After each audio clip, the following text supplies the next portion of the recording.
నమస్తే. నేను మీ Gopi. Welcome back to మన టీవీ. వైఎస్ జగన్మోహన్ రెడ్డి గారు మరలా చాలా రోజుల తర్వాత ప్రజల్లోకి రావడం జరిగింది. అంటే గత 3 నెలల వ్యవధిలో 3 సార్లు బయటకొచ్చారు. అది ఏది? వాళ్ళ నాయకులు జైల్లో ఉంటే ములాఖాతులో కలవడానికి రావడం జరిగింది. ఆయన ప్రజల్లోకి రాలేంతవరకు జైలు వెంబడి తిరగడం జరిగింది ఆయనకి. ఎందుకంటే గత ప్రభుత్వంలో ఎంత అన్యాయం చేశారో, గత ప్రభుత్వంలో ఎన్ని అక్రమాలు చేశారో వాళ్ళ నాయకులందరూ కూడా. సో, ఆ అన్యాయం మొత్తం చేశారు కాబట్టి వాళ్ళందరూ జైలుకెళ్లారు. జైలుకెళ్లారు కాబట్టి ఎళ్లి పరామర్శించడం జరిగింది. నిన్నటికి నిన్న వల్లభనేని వంశీని కూడా వెళ్ళి పరామర్శించడం జరిగింది. వచ్చేటప్పుడు అంటే బయటికి రావడం ప్రెస్ మీట్ పెట్టాడు. ఫస్ట్ టైం మళ్ళీ జగన్మోహన్ రెడ్డి గారు విలేకరులందరి సమక్షంలో ఫస్ట్ టైం మళ్ళీ ప్రెస్ మీట్ పెట్టడం జరిగింది. అప్పుడు విలేకరులందరూ క్వశ్చన్స్ చేయగా సంబంధం లేనిది మాట్లాడుతున్నారు. సంబంధం లేనిది అంటే నిన్న వల్లభనేని వంశీని కలవడానికి వెళ్ళినప్పుడు మాట్లాడింది ఒకటి, వల్లభనేని వంశీ గురించి కొంచెం మాట్లాడితే మిగతా 90% మొత్తం కూడా వేరే టాపిక్స్ మాట్లాడారు. సేమ్ అలాగనే ఈరోజు కూడా గుంటూరులో ఏదైతే మిర్చి యార్డ్ ఉంది కదా, ఏషియాలోనే అంటే మన ఏదైతే ఖండాలోని పెద్ద మిర్చి ఎక్స్పోర్టింగ్ సెంటర్ ఏమైనా ఉందంటే అది గుంటూరే. సో ఏషియాలోని నెంబర్ 1 బెస్ట్ ఎక్స్పోర్టింగ్ సెంటర్ మిర్చి సంబంధించింది ఉందంటే అది గుంటూరు. సో ఆ గుంటూరులో ఈరోజు గిట్టుబాటు ధర సరిగ్గా లేదని, రైతులు నష్టపోతున్నారని వైఎస్ జగన్మోహన్ రెడ్డి గారు ఈరోజు మిర్చి యార్డ్కి రావడం జరిగింది. సరే, ఓకే, ఐ అగ్రీ దట్. ఇప్పుడు ప్రస్తుతం అయితే గిట్టుబాటు ధర సరిగ్గా లేదని చాలామంది ఒప్పుకుంటున్నారు. రైతులు కూడా చాలా దీనావస్థలో ఉన్నారు. కానీ ఎందుకంటే ఇప్పుడు ఎమ్మెల్సీ ఎన్నికల కోడ్ అమల్లో ఉంది. సో ఎటువంటి రాజకీయ పార్టీ సంబంధించిన ఏవైతే ర్యాలీలు కానీ, ధర్నాలు కానీ, ముట్టడించడానికి కార్యక్రమాలు కానీ ఏమేమి చేయకూడదు. ఎందుకంటే ఇవన్నీ కూడా ఎమ్మెల్సీ ఎన్నికలు జరుగుతున్న క్రమంలో ఎన్నికల కోడ్ అమల్లో ఉంది కాబట్టి. సో ఎన్నికల కమిషన్ అతనిపైన కేసు పెడతామని ముందుగానే హెచ్చరించారు. గుంటూరు పోలీసులు రావద్దు అన్నారు. గుంటూరు పోలీసులు నువ్వు వస్తే నీ ఖచ్చితంగా మళ్ళీ కేసు ఫైల్ చేస్తామన్నారు. అయినా సరే వచ్చారు. దేనికి? మరలా మీడియాలో జగన్ పేరు చెప్పుకోవాలి అందరూ. జగన్ వచ్చారని మీడియా పేరులో అందరూ చెప్పుకోవాలి మీడియాలో కూడా.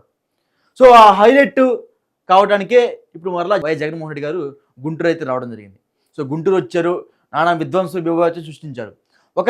కొంతమంది ఒక 2-3 రైతులు ఎందుకు వచ్చారండి జగన్మోహన్ రెడ్డి గారు? గత ప్రభుత్వంలో చాలా అన్యాయ అక్రమాలు జరిగినాయి కదా, గత ప్రభుత్వంలో టమాటాకి సరైన గిట్టుబాటు ధర లేదు కదా, రైతులు 2 రూపాయలకి అమ్మారు కదా, ఆ టైంలో మీ గొంతు ఎక్కడి పెళ్ళగిల్లింది అని కొంతమంది రైతులు అడగగా ఆ రైతుల్ని ఎలా కొడుతున్నారో చూడండి ఒకసారి. వాళ్ళ సెక్యూరిటీ గార్డ్స్ అందరు కలిసి రైతులను చిత్తగబాదుతున్నారు. చూడండి, జగన్ని నిలదీసిన మిర్చి రైతులు, కొడుతున్న వైసీపీ సైకోలు, వాళ్ళందరూ వాళ్ళే మరిలో మాకు ఎటువంటి సెక్యూరిటీ లేదని చెప్తూనే ఉన్నారు. సెక్యూరిటీ ఇవ్వకుండానే వైఎస్ జగన్మోహన్ రెడ్డి గారు గుంటూరులో అడుగుపెట్టారా? అసలు రావద్దని చెప్పారు. రామాకు గొడవలు అల్లర్లు మొదలవుతాయి, ఎన్నికలు కూడా అమల్లో ఉంది, ఈ క్రమంలో ఎటువంటి ధర్నాలు ఇట్లాంటి ర్యాలీలు చేయకూడదన్నా సరే చేసుకుంటూ వచ్చారు. రైతుల సమస్యల మీద మాట్లాడుతున్నారు. కొంతమంది రైతులు అడిగిన ప్రశ్నలకు సమాధానం చెప్పలేకపోయారు. గత ప్రభుత్వంలో ఎంత అన్యాయాలు చేశారు, ఎంత అక్రమాలు చేశారు, టమాటా పంటకి సరైన గిట్టుబాటు ధర లేదు, 2 రూపాయలకి అమ్మారు అప్పుడు టమాటా ధర 2 రూపాయలు. అప్పుడు మీ నూరెట్టిపోయింది. అప్పుడు దళారీ వ్యవస్థ అప్పుడు లేదా? దళారీ వ్యవస్థ ఈ ప్రభుత్వంలోనే కాదు, ఈ కుటుంబ ప్రభుత్వంలోనే కాదు. రైతులు పండించిన పంట మార్కెట్లోకి వెళ్ళాలంటే ఖచ్చితంగా దళారీలు ఉండాల్సిందే, దళారీ వ్యవస్థ ఉండాల్సిందే. ఎవరు ఊరికి రూపాయి బిజినెస్ వ్యాపారం చేయరు. వాళ్ళ రూపాయి తీసుకుని రైతులు కూడా లాభం చేకూర్చే విధంగానే దళారీలు ఉంటారు. గత ప్రభుత్వంలో దళారీలు లేరా? అసలు మీరు వెళ్తూనే ఈ మిర్చి పంటకి ధర మొత్తం పడిపోయింది. ఎక్స్పోర్టింగ్ మొత్తం ఆపేశారు. గత ప్రభుత్వంలో ఉన్నప్పుడు లాస్ట్ 1 ఇయర్ అక్కడ మిర్చి యార్డ్ చైర్మన్ ఎవరైనా ఉంది? ఇప్పటికి కూడా ఆయనే కొనసాగుతూనే ఉన్నారు. ఇప్పటికి కూడా యేసుబాబు అనే అతనికి ఇప్పుడు కొనసాగుతూనే ఉన్నారు. ఎమ్మెల్యేగా పోటీ చేశాడైనా ఓడిపోయాడు. ఇప్పుడు మిర్చి యార్డ్ చైర్మన్ కొనసాగుతూనే ఉన్నారు. రైతులు ప్రశ్నిస్తే ఈ విధంగా కొట్టడం. వైఎస్ఆర్సీపీ అధికారంలో ఉన్న సమయంలో సరైన వాటర్ సదుపాయం కూడా లేదు. అప్పట్లో 2 పంటలు పండే పల్నాడు జిల్లా గుంటూరు ప్రాంతాల ఏరియాలో ఒక పంటకే దిక్కు లేదు. రైతులు బోర్లు వేసుకుంటుంటే బోర్లలో నిలబడట్లా. అలాంటి పరిస్థితి అప్పుడు. ఇప్పుడు 2 పంటలకు నీళ్ళు ఇస్తున్నారు. దీన్ని ఎవరు మాట్లాడరు. అలా మాట్లాడి రైతులు వచ్చి ప్రశ్నిస్తే ఈ విధంగా దాడులు చేయటం. వైఎస్ జగన్మోహన్ రెడ్డి గారు లోపలికి వెళ్ళినప్పుడు ఇట్లా వరుసగా మిర్చి టికెట్ మొత్తం అటు పెడితే దాన్ని మొత్తం కొల్లగొట్టేసి మిర్చి మొత్తం పారబోసేసి సుమారు 100 టిక్కీలు మిర్చి నాశనం అయిపోయింది నేను రావడం వల్ల. 100 టిక్కీలు మిర్చి మా నాశనం అయిపోయింది. 18 టిక్కీలు మిర్చి మాయమైపోయాయి. 14-18 టిక్కీలు మాయమైపోయాయి. ఆ గుంటూరు సంబంధించిన ఒక ప్రముఖ నేత అనుచరుడే ఈ టిక్కీలు మాయం చేశాడని ఒక వార్త ఉంది. అంటే ఒక జగన్మోహన్ రెడ్డి గారు రావడం వల్ల గుంటూరు మొత్తం అల్లకల్లోలం అయిపోయింది. ప్రశ్నించిన రైతులు ఈ విధంగా కొడుతున్నారు. గిట్టుబాటు ధర ఇప్పుడు కాదు, అప్పుడే లేదు. ఎప్పుడైతే వైఎస్ఆర్ ప్రభుత్వం దిగిపోతుందో 2024 ఆ క్రమంలోనే, ఎలక్షన్ ఇంకా 4 నెలలు ఉందన్న ఆ సమయంలోనే మిర్చి మొత్తం తీసుకెళ్లి యార్డుల్లో పెట్టుకున్నారు. యార్డుల్లో ఎవరు కొనట్లా. ఇంకా రైతులు దిక్కుతోచిన స్థితిలో మరలా ఏసీలు పెట్టుకున్నారు. అప్పటికే మార్కెట్ పడిపోతుంది. 10,000-11,000 నడుస్తుంది. ఎందుకు? మీరు ఎక్స్పోర్టింగ్ అప్పుడే ఆపిచ్చారు. అక్కడ డీలర్స్ మీరు మాట్లాడి ఎక్స్పోర్టింగ్ ఆపిచ్చారు. మీకు అర్థమైపోయింది అప్పుడే, మేము ఓడిపోతున్నాం తెలిసింది మీకు అప్పుడే. సో అందుకని ఇదంతా ఆపేపించారు. ఓడిపోతున్నాం మీకు అప్పుడే తెలుసు, అందుకని ఇదంతా ఆపేపించారు. ఇప్పుడు ఈ విధంగా మళ్ళీ జనాలకు రావాలి కాబట్టి, ఏ సమస్య మీకు దొరకలేదు కాబట్టి, ఓకే మన గత ప్రభుత్వం మన ప్రభుత్వ హయాంలో ఇవన్నీ ఆపేపించాం కదా, సో ఇప్పుడు దీని మీద మనం మాట్లాడితే మళ్ళీ మన జనంలో హైలైట్ అవ్వచ్చు అనే ఒక దృక్కోణంలో ఈరోజు గుంటూరు రావడం జరిగింది. ఆయన ఎన్నికల అధికారులు వద్దన్నారు, పోలీసులు వద్దన్నారు, అయినా సరే 34 కార్లు వేసుకుని గుంటూరు వచ్చాడు. కొల్లను సృష్టించాడు. మిర్చి యార్డులోకి వెళ్ళి 20 బత్తలు ఎత్తుకొని పోయారంట. ఎన్ని కావాలని చేసినాయి కదా. జగన్మోహన్ రెడ్డి గారు జనాలకు వస్తున్నారంటే ఆయన ఏదో ఆశించే జనాలకు వస్తాడు. ఇప్పుడు గుర్తొచ్చినాయి జన సమస్యలు ఇప్పుడు గుర్తొచ్చినాయి. గత ప్రభుత్వం మీరు అధికారంలో ఉన్నప్పుడు బస్సు కూడా దిగేవాడు కాదు. హెలికాప్టర్ దిగటం, బస్సు ఎక్కటం, సంస్థ చెప్పడం, వెళ్ళిపోవడమే. అధికారంలో లేనప్పుడే జన సమస్యలు గుర్తొస్తాయి. అధికారంలో ఉన్నప్పుడు జన సమస్యలు గుర్తురావు. వెళ్తూ 8 లక్షల కోట్ల రూపాయలు అప్పు చేసిపోయారు. ఇప్పుడు ఆ అప్పని తీర్చాలా? అమరావతి అభివృద్ధి చేయాలా?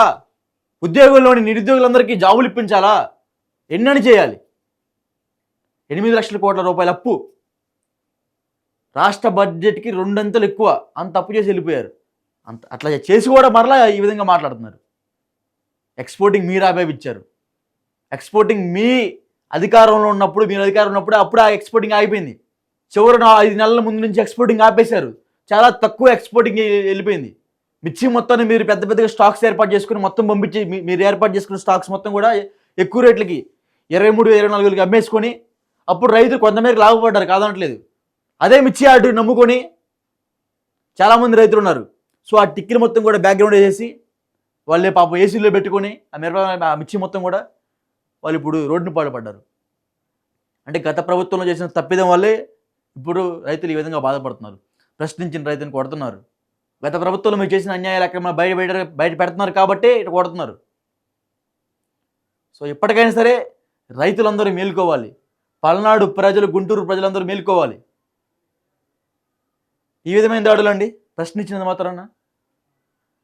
గుంటూరు మిర్చి యార్డులోకి వెళ్ళి 14 టిక్కీలు మాయం చేశారంట. ఒక ప్రముఖ నేత అనుచరుడు, పేరు తెలుసు చెప్పలేకపోతున్నా.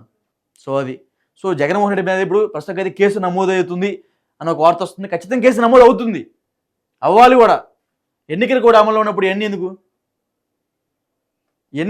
అసలు ప్రభుత్వం వచ్చి సుమారు సంవత్సరము కావట్లా, అప్పుడే గోల, అల్లర్లు, ధర్నాలు, రాస్తారోకోలు. ఏం జరిగిందని రాస్తారోకో చేస్తున్నారు? ఎంత గత ప్రభుత్వంలో చేసిన తప్పిదాలు ఇప్పుడు సరిదిద్దుకుంటూ వస్తున్నారు కదా. సో రాష్ట్ర రైతాంగం మొత్తం కూడా అర్థం చేసుకోవాలి ఈ విషయాన్ని. వేళ ప్రభుత్వం హయాంలో ఉన్నప్పుడే ఈ ఎక్స్పోర్టింగ్ ఆపేపించారు. వాళ్ళ దగ్గర ఉన్న స్టాక్ మొత్తం కూడా వాళ్ళ ప్రభుత్వ అధికారంలో ఉన్న సమయంలో విపరీతమైన రెడీ. వాళ్ళు ఎక్స్పోర్టింగ్ ఎంత వేస్తారు తెలుసు మీకు?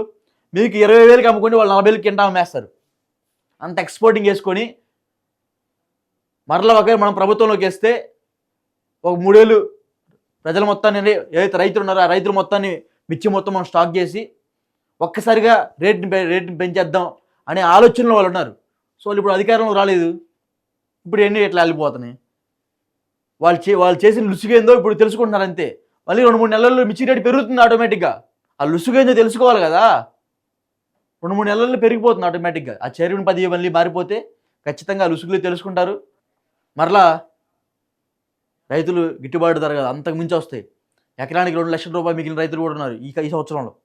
సో రైతులు ఖచ్చితంగా మేల్కోవాలి.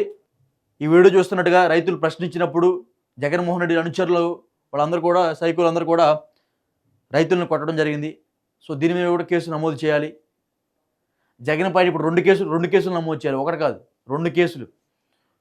వచ్చిన రైతుల్ని వీళ్ళ చేత కొట్టించడం, ఎన్నికల కోడ్ ఉల్లంఘించిన కారణంగా మరొక కేసు పెట్టడం. మొత్తం 2 కేసులు ఇప్పుడు జగన్ మీద ఫైల్ కాబోతున్నాయి. సో ఈ అంశం మీద, గుంటూరులో జరిగిన మీటింగ్ మీద, గుంటూరులో మాయమైపోయిన మిర్చి టికెట్ మీద మీ అభిప్రాయం కింద కామెంట్ రూమ్లో ఖచ్చితంగా తెలియజేయండి.